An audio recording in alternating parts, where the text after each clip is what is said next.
Samedi 16 octobre, bonjour chers téléspectateurs d'Afrique Sport TV, bienvenue dans votre revue de presse quotidienne. On démarre avec le journal L'équipe. Voilà, Paris va mieux encore. La VAR qui fait parler du côté de la Ligue 1, comme on l'a vu hier entre le Paris Saint-Germain et Angers. La VAR a sifflé un penalty polémique. En tout cas, chacun fait son jugement.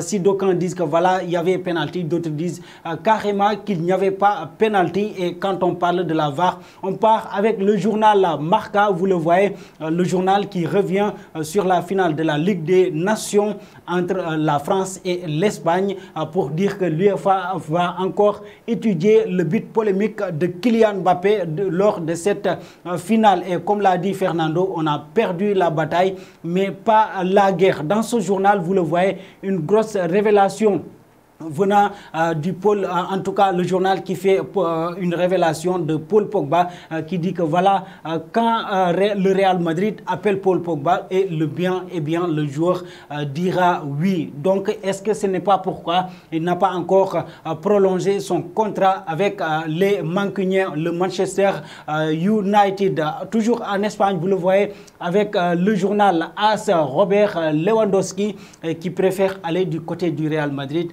au lieu d'aller vers la capitale française avec le Paris Saint-Germain. Donc, il va demander à quitter les Bavarois, le Bayern Munich, dès l'été prochain, lui, dont son contrat court jusqu'en juin 2023. Donc, il préfère aller du côté du Real de Madrid. En Espagne, toujours avec le journal Sport, vous le voyez, Pedri, après sa prolongation, j'ai prolongé pour le plaisir et non pour l'histoire du club et je compte aspirer tout avec l'FC Barcelone. Après lui, c'est son président qui a pris la parole pour dire que voilà, nous proclamerons la résurrection du Barça et il sera référence au monde, dans le monde entier. C'est ce qu'a dit en tout cas Juan Laporta, le président du FC Barcelone. On reste au Barça pour parler du journal Mundo Deportivo avec Ousmane Dembélé qui a encore repoussé sa prolongation au moment où Raheem Sterling, le joueur de Manchester City,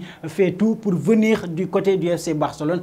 Est-ce que, entre guillemets, c'est pour cela Ousmane Dembélé refuse de prolonger? En tout cas, c'est une question que je vous laisse. On part du côté de l'Italie avec le journal Corriere dello Sport, vous le voyez. Inzaghi qui va faire son retour à la Lazio, l'ancien joueur de la Lazio, Simone Inzaghi, voilà entraîneur de l'Inter de Milan. Donc il va faire son retour. En tout cas, c'est un derby spécial entre la Lazio et l'Inter de Milan. Et les Italiens attendent ce match-là, attendent bien ce match-là. Mais aussi Simone Inzaghi, l'ancien joueur de la Lazio. On passe pour parler du journal Tutto Sport, vous le voyez. Pavel Nedved qui prend parole pour s'adresser aux supporters de la Juventus.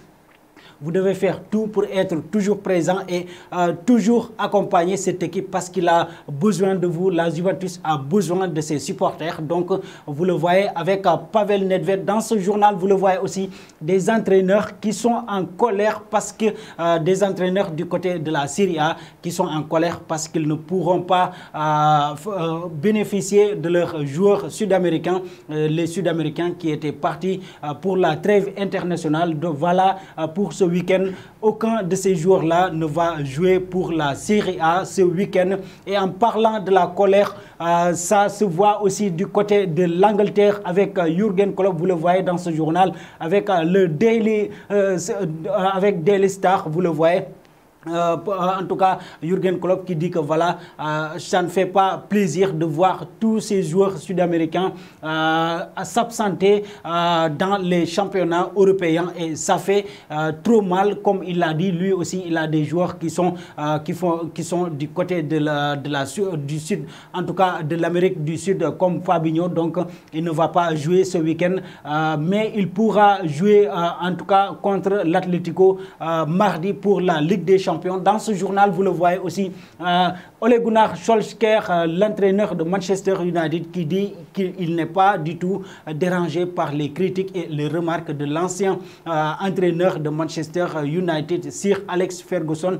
Lors de leur match face à Everton, le coach avait mis Cristiano Ronaldo sur le banc et ça a suscité beaucoup de polémiques. Dans ce journal, toujours, vous le voyez, Steve Bruce, l'entraîneur de Newcastle, qui dit voilà, je suis votre homme. Lui, je vous le rappelle, jusqu'à présent, les Saoudiens, en tout cas les nouveaux propriétaires de Newcastle, cherchent à le limoger, mais ils n'ont pas encore un autre entraîneur. C'est pour cela qu'il va continuer à siéger demain avec entre le match qui va pas le match entre Newcastle et Tottenham. Donc c'est lui qui va siéger sur le banc. Voilà, chers amis téléspectateurs d'Afrique Sport TV, ce qui m'a fait à cette revue de presse. Mais avant de vous quitter, entre la VAR et la goal line, quelle est la technologie qu'on doit utiliser lors du mondial 2022? Merci et au revoir.